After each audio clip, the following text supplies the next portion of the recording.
Hello everyone.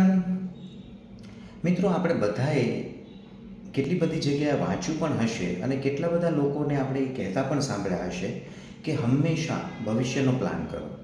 આવનારા 5 વર્ષ, 7 વર્ષ, 10 વર્ષ પછી તમે તમારી જાતને ક્યાં જોવા માગો છો, તમે તમારા જીવનમાં કયા પ્રકારની સફળતાઓ અને સિદ્ધિઓ પ્રાપ્ત કરવા માગો છો, તેનું પ્લાન અત્યારથી કરો.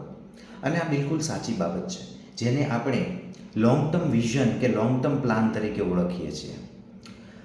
પરંતુ શું મિત્રો આપણને એ બાબતની ખબર છે કે આપણા long term plan, long term goals જે છે અથવા લોંગ ટર્મ વિઝન જે હોય છે, તેની સફળતાનો આધાર આપણી આજના સમયની, આપણી આજની ચોઇસીસ ઉપર, આપણી આજની આદતો ઉપર હોય છે. જે બાબત આપણે બધા લોકોએ સમજવી અને તેનો આપણા જીવનમાં અમલ કરવો અત્યંત આવશ્યક છે જો આપણે આપણા ભવિષ્યના ગોલ્સ અને પ્લાન્સ સફળ બનાવવા માગતા હોય તો.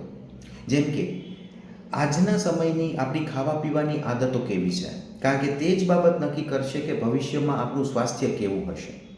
આજના સમયે આપણે કઈ કઈ નવી સ્કિલ્સ, આપણામાં કઈ કઈ નવી આવડત વિકસાવી રહ્યા છીએ, ડેવલપ કરી રહ્યા છીએ, શીખી રહ્યા છીએ. આપણે આજના સમયે કયા પ્રકારની બુક્સ વાંચવાની આદત આપણે ડેવલપ કરી છે કે જેથી આપણી અંદર નવી સોચ ડેવલપ થાય, આપણી પાસે નવા આઈડિયાઝ આવે જે આપણને આપણા લોંગ ટર્મ વિઝન માટે, લોંગ ટર્મ ગોલ્સ માટે ઉપયોગી સાબિત થઈ શકે છે. આજના સમયની આપણી હેબિટ્સ, આજના સમયની આજની આપણી ટેવો કે કુટેવો આપણું ભવિષ્ય નક્કી કરશે. એક અત્યંત મહત્ત્વની બાબત કે આજે આપણે કેવા પ્રકારના લોકોની સોબતમાં રહીએ છીએ. આપણે એ બહુ સારી રીતે જાણીએ છીએ કે સંગ તેવો રંગ, બહુ જૂની કહેવત છે આપણી. તો આપણે આજે કયા પ્રકારના લોકોની સોબતમાં છીએ, સંગમાં છીએ, એ નક્કી કરશે કે આપણે ભવિષ્યમાં કેવા પ્રકારના મનુષ્ય બનશું.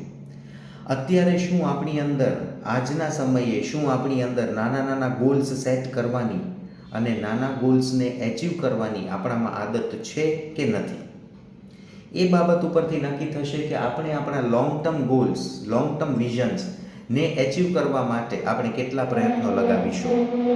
સાથે શું આપણી અંદર કેલ્ક્યુલેટિવ રિસ્ક્સ લેવાની આવડત છે કે નથી, આપણે આજના સમયે ચેલેન્જીસનો સ્વીકાર કરવા માટે તૈયાર છીએ કે નથી.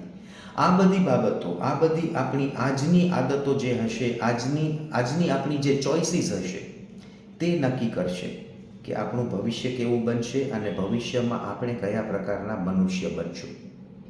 Think about it.